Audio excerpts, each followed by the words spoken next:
users that interact with your protocol to get a better idea of how the protocol is going to behave and perform under black swan events, high volatility, and times of high market stress.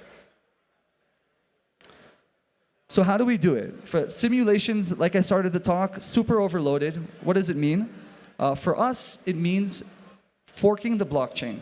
So a good simulation environment is as close as possible to what you're going to see in production. The second you start deviating away from that, you're just making assumptions, and assumptions on assumptions is where you get stuck. So we currently support all EVM-compatible blocks. Every simulation starts from selecting a block height. Now, the benefit of working off of a fork is you get a snapshot of whatever network you're on. So that's liquidity positions across protocols like Aave, Euler, LP positions, and Uniswap. Everything is one-to-one. And this is already a much better starting point with less assumptions needed to be made. Now, in addition to forking the blockchain, we've built a suite of tools that help the orchestration. So we can manipulate, if we want to test a black swan event, you might not get it from the block height that you're looking at, but we can create it for you. Or you can create it yourself. So we can move liquidity seamlessly across uni pools, curve pools, whatever is interesting and relevant for the protocol that we're working with. We can create positions, highly levered positions. And what's super interesting is that we can also control the return value of price feeds. So that also goes for Chainlink price feeds, and that also goes for on-chain oracles. Now, the reason why that's important and very different is because oracles are not part of a developer's infrastructure. They don't control the code typically.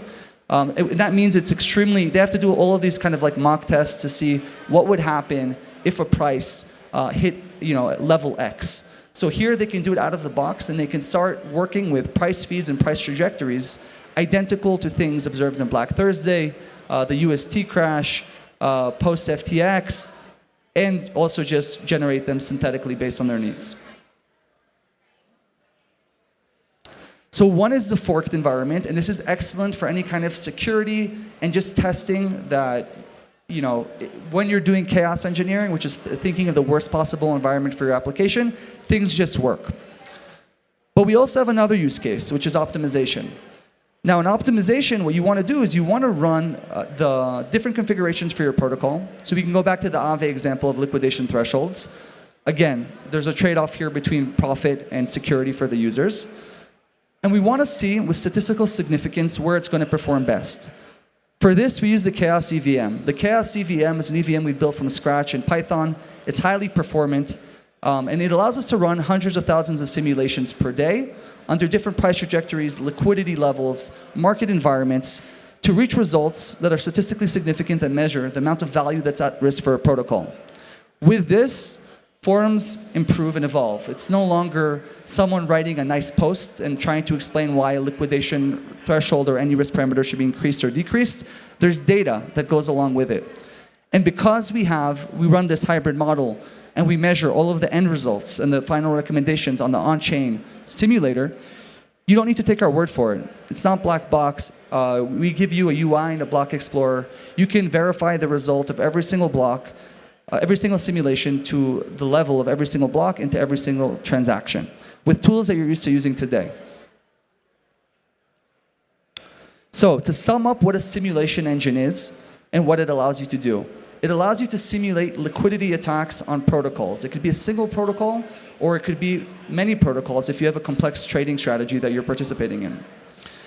It lets us we could say that liquidity attacks and market manipulation are synonymous. But you could think of, if we were looking for an example, something like Avi Eisenberg and Mango, right? So an attacker who has access to capital, and the amount of capital will speak about it, but it's a function of the depth of liquidity for the given pool and how the prices are being read. And we can build all of this to basically try and quantify what is the price of manipulation, and is it profitable?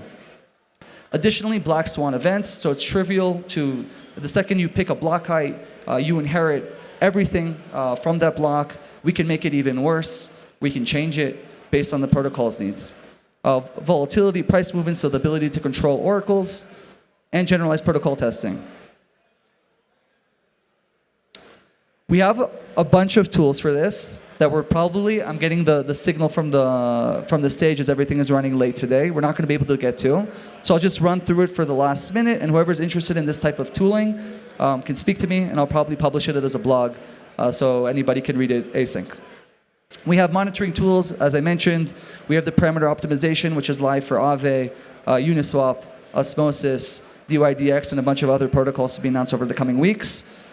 And we have tools that predict, based on our models, the plausibility of liquidity attacks and the profitability. With the core thesis is if it's profitable, there's a high likelihood that it's going to happen, and we need to adjust risk parameters accordingly. Now, I had a whole case study prepared.